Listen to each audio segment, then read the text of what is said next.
Welcome to this essential Excel tutorial looking at the DATEDIF formula. What we'll do is go through the formula quickly so you can understand the parts that make up the formula, and then we'll jump into Excel to work through some examples firsthand. Okay, so what is the purpose of the formula? This is to return either the days, months or years between two dates. It's broken into three different parts. The first being the start date, so this is the start date in which you want to calculate from. The second is end date, so this is the date that you want to calculate to. And the third is the unit of time you want to use or return really. So this could be either the years, months or days in between your start and end date. And you can see the formula down the bottom there in its entirety. For unknown reasons, the DATEDIF formula does not give you the usual prompts and details that you find when entering other formulas or functions into Excel.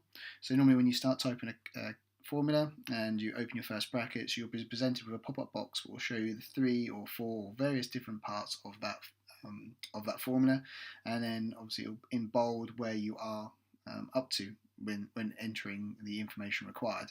DATEDIF does not do this, but hopefully because it is only made of these 3 parts that are fairly straightforward, you'll hopefully get a grasp of them quite quickly, and as always you can return to this slide or this screen if you need to reference back to remind yourself where you need to put what in the formula. Okay, so we'll jump into Excel now and we'll work through some examples. Okay, so we're now in Excel. We're going to look at the DATEDIF function.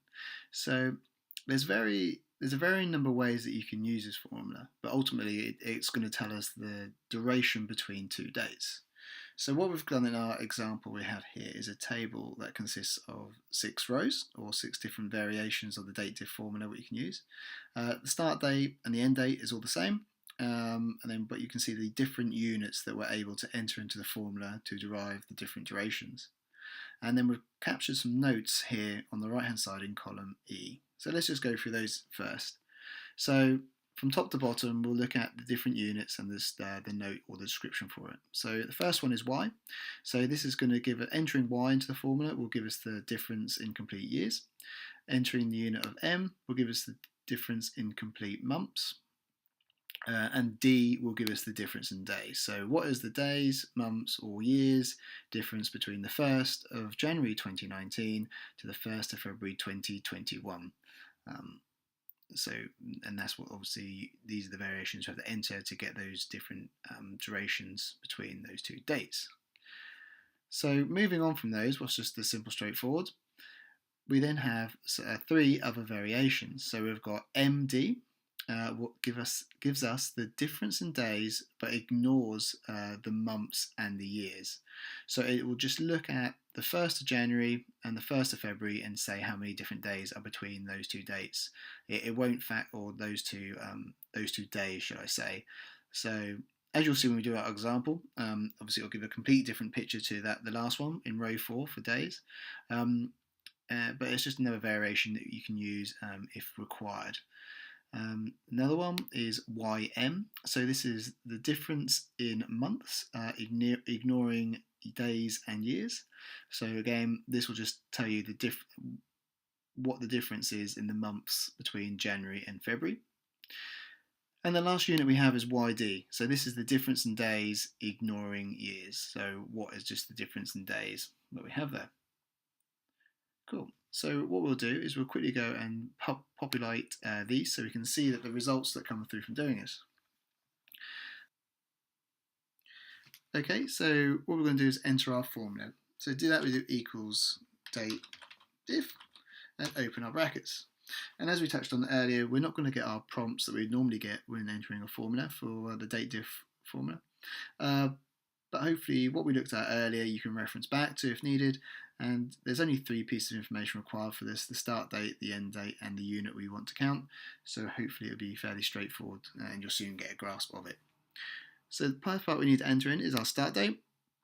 We then enter our comma to separate the various aspects. The second part is our end date we want to count to, and then the third part is going to be the unit we want to count.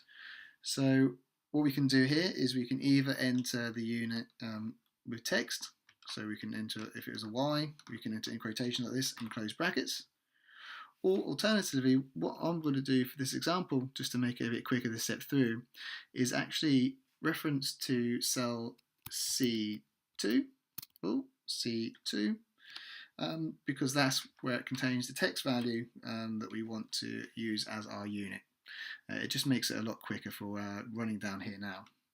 But as you might want to do, you might want to, rather than put C2 in there, you could want to do your quotations on the Y, especially if that's a formula that you're going to be using for all your sheet, or all your data range, shall I say. So if hit enter, we've got the value of 2. So what I'll do is just pull that formula down, and then that'll give us all the variations for those different units we have here. Cool, there we go. So now we can see is we can go through these now with our results. So for unit of Y, the difference in complete years, yeah, we can see that 2 years have passed, or 2 full years have been through since the 1st of Jan 19 until the 1st of Feb 2021. So that is correct. We then have the second unit of months, so different and complete months. So we can see, yeah, there's going to be 25 months different between the 1st of Jan 19 and the 1st of Feb 21. And the next one is days, so there's actually obviously 762 days difference. In terms of difference in days, ignoring months and years for MD, so because this is completely ignoring the month and the year difference, it's literally all it's doing is account between the first and the first, 1 and 1, and obviously there's no difference between 1 and 1, so our value is going to be 0, and that's what that returns here. YM is the difference in months, ignoring days and years. So so it's now going to give us a different value. So we've only got 1 here when we use YM, because there is only 1 month's difference between the month of January and the month of February. And then the last one we have here is the difference in days, ignoring years, for YD. And as you can see, it's just given us the count, or the return of 31, because that is the difference between the 1st of January and the 1st of February, irrespective of those 2 dates being in different years. So hopefully this was again useful for you. It's a really good calculation to use, especially when you're trying to count the years and months between 2 dates. So it's definitely one we recommend you start using. If you like this video, please do give the video a like. It was really greatly appreciated and does help us a lot. Also, if you haven't already, please do subscribe to the channel to make sure you don't miss our future videos. And as always, any questions, do reach out to us either via our Facebook page or the comments below. We will see you really soon in the next video. Thanks, bye.